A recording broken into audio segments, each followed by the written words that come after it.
Olá pessoal, hoje nós daremos continuidade aos nossos vídeos falando sobre as principais cidades da Alemanha. Começamos por Colônia e hoje falaremos sobre Hamburgo, que é a segunda maior cidade da Alemanha. Inicialmente vamos entender a história, a criação da cidade.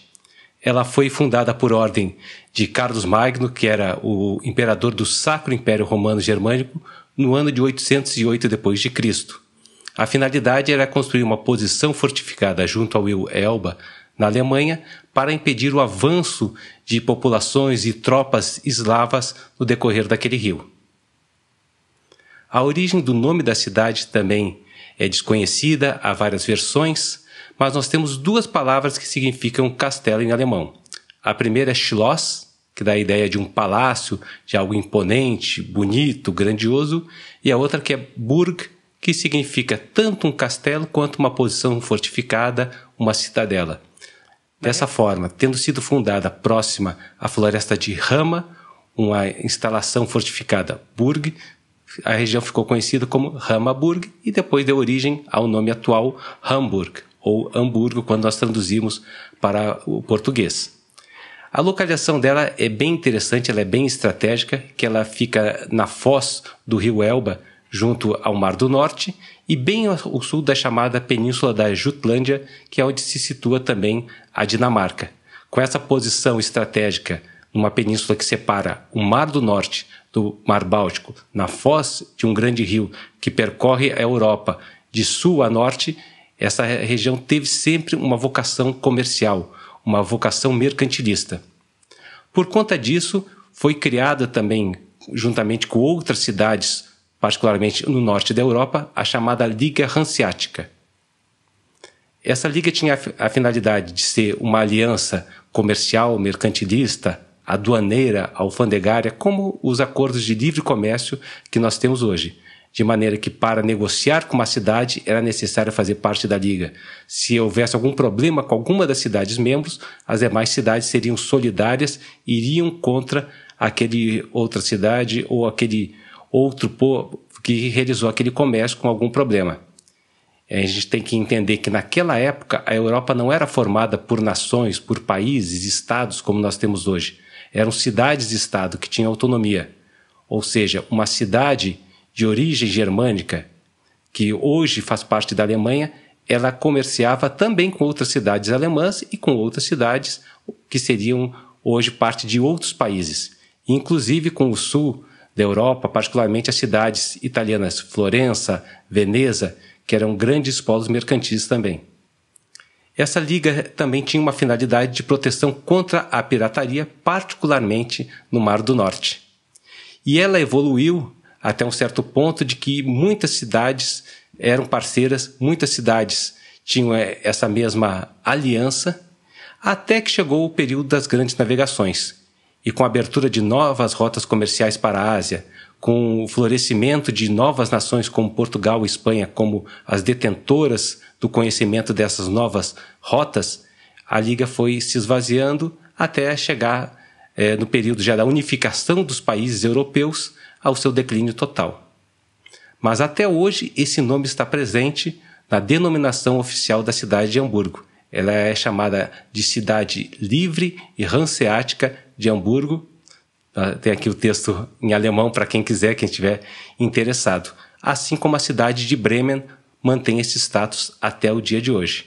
E é interessante que nós temos na Alemanha os estados, semelhante ao que nós temos no país, e 3 cidades, Berlim, Bremen e a própria cidade de Hamburgo, são cidades independentes. Têm ao mesmo tempo uma autonomia de estado e uma autonomia de cidade. Dentro dessa vocação comercial, a cidade foi se desenvolvendo e ela pode se orgulhar de ter o segundo banco mais antigo do mundo. O banco mais antigo do mundo foi fundado na Itália e o segundo banco, então, nós temos até hoje em funcionamento na cidade de Hamburgo. Um outro ponto importante foi que, a partir da estrutura dessa Liga Hanseática, foi criada também uma câmara comercial, chamada em alemão de Handelskammer, e ela deu origem, inclusive, à Bolsa de Valores mais antiga da Alemanha, que funcionou até o momento que se decidiu unificar uma única bolsa em Frankfurt. Hoje, na Handelskammer, nós temos um museu que representa o funcionamento dessa antiga Bolsa de Valores em Hamburgo. Eu tive a oportunidade de participar de uma visita à Handelskammer, conhecer toda essa história. Ao final, nós tivemos a oportunidade de participar de um jantar de gala num restaurante que é situado num navio. É muito bonito, chamado Cap San Diego. E eu fui honrado também de agradecer em nome da Escola de Comando Estado-Maior das Forças Armadas Alemãs, em nome de todos os alunos de mais de 36 países, para a Handelskammer.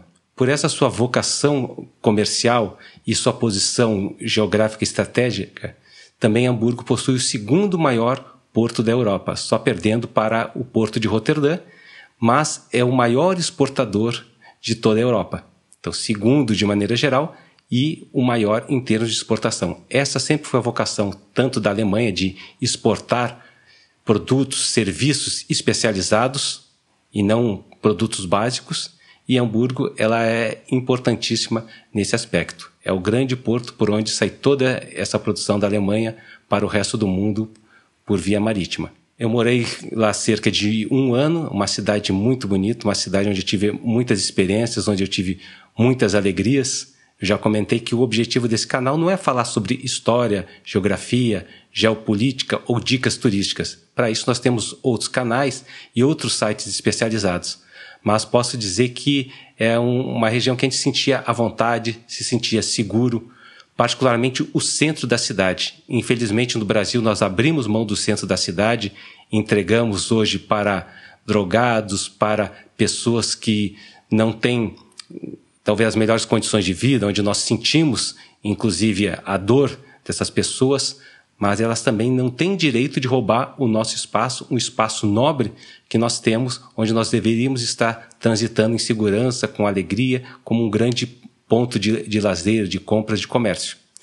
Lá nessa área central da cidade, a partir da prefeitura, que é um prédio histórico, um prédio muito bonito, nós temos várias outras regiões onde nós podemos passear com segurança, com tranquilidade.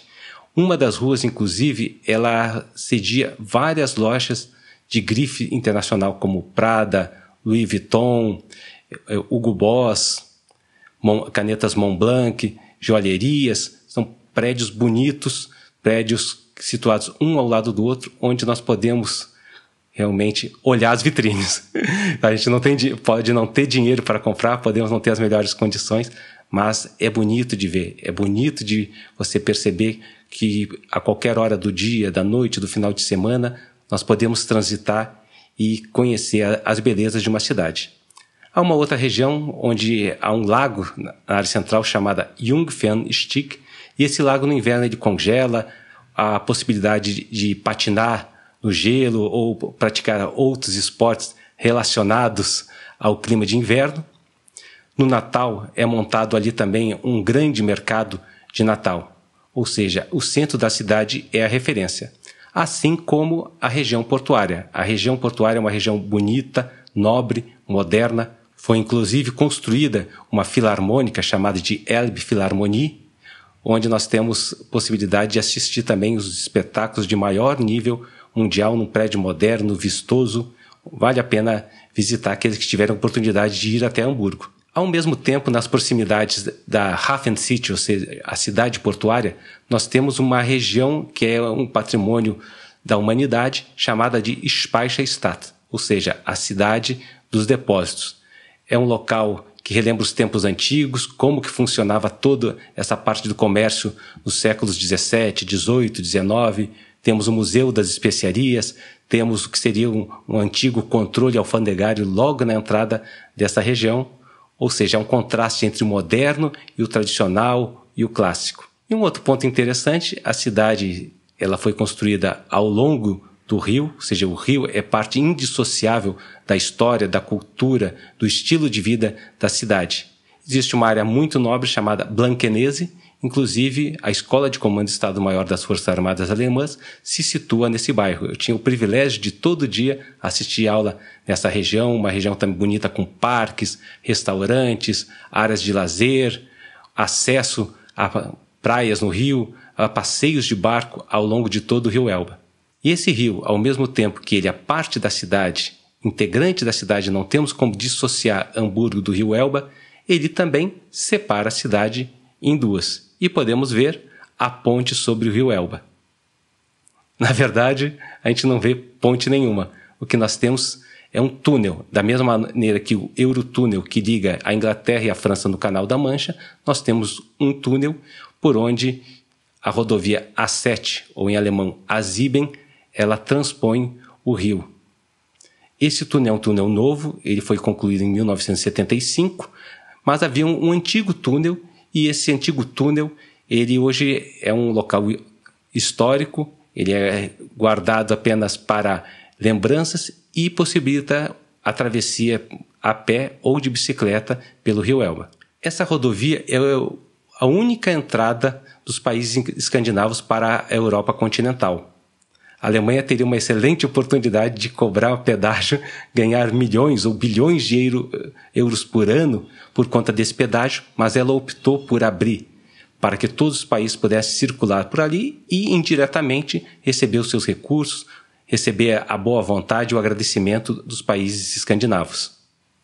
Se fosse na Itália, a palavra pedágio, inclusive, é de origem italiana. Ágio significa taxa. A pedágio, então, era a taxa que era cobrada de quem passava pelas pontes antigas, pontes para pedestres ou para carroça. Mas vale para tudo. Ônibus, automóveis, caminhões. E a Alemanha, ela tem pouquíssimos pedágios, somente em estradas secundárias, próximas a pequenas cidades. As grandes rodovias, elas não cobram pedágio. Isso é um fator de honra, é uma decisão de Estado alemão permitir a livre circulação, particularmente agora no contexto da União Europeia.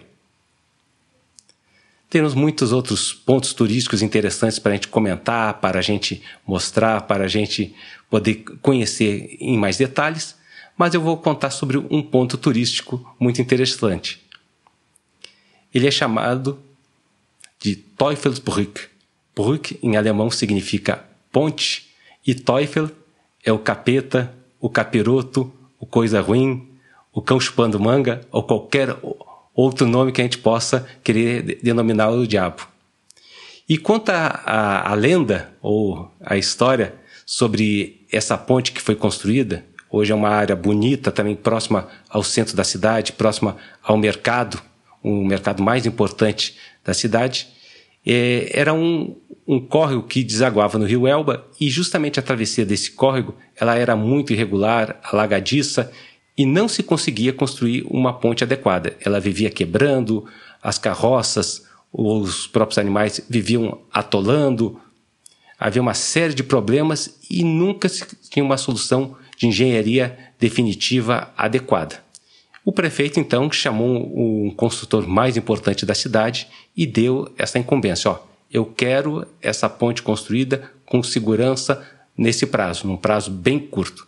E ele tentou com todas as técnicas de engenharia que conhecia, com todas as técnicas de construção, e nada dava resultado. Sempre continuava quebrando, estragando, atolando, alagando e assim por diante. Ele resolveu fazer um pacto. Então julgou que não dava certo porque havia uma ação maligna e foi fazer um contrato com o diabo para receber ajuda para fazer essa ponte. O diabo então o ajudou a construir e só impôs uma condição, de que a primeira alma, o primeiro ser vivente que atravessasse essa ponte seria levado por ele juntamente para o inferno. Não vendo uma outra solução, o construtor teve que aceitar. E já cheio de remorsos, chegando o dia da inauguração, estava preocupado com o que iria acontecer. Quando o prefeito chegou com toda a comitiva para inaugurar aquela ponte, havia um sacerdote, um pastor da igreja luterana, que ia abençoar a ponte e para isso ele teria que realizar a travessia completa para essa bênção e essa consagração da ponte. Aí que o construtor ficou mais preocupado. Puxa, trouxe aqui um homem, um servo de Deus, para agora entregá-lo numa maldição para aquele que justamente ele combate, ele anuncia a palavra de Deus contra as obras malignas, e eu vou entregar ele de mão beijada. E quando esse pastor estava indo para abençoar, realizar a travessia da ponte, apareceu do nada, correndo, um coelho e atravessou a ponte. Trato é trato, vale o que está escrito. Nesse momento, então, não restou outra alternativa ao diabo a não receber esse ser vivente, esse coelho, e levá-lo para o inferno com ele como pagamento da dívida que o consultor tinha daquele pacto que foi realizado. É uma história engraçada, bonita, interessante, até cômica, mas ela é representada inclusive por uma estátua que está lá até os dias de hoje representando o diabo levando o coelho junto com ele. Mas na vida real nós sabemos que isso é algo que infelizmente tem sido a solução para muitas pessoas. Não diretamente com um pacto com o maligno, mas muitas vezes por associação com ideias, com pensamentos, com procedimentos, com pessoas que maquinam o mal, com pessoas que buscam o engano, a mentira, o erro, a violência para conseguir atingir os seus objetivos. A palavra de Deus nos fala em Romanos 12, 21, e não te deixes vencer pelo mal, mas vence o mal com o bem. Deus nos dá as ferramentas, nos dá força, orientação, sabedoria. Ele abre as nossas portas para que nós tenhamos sucesso, para que nós tenhamos as melhores condições de viver a nossa vida, trabalhando, nos esforçando e atingindo os nossos objetivos.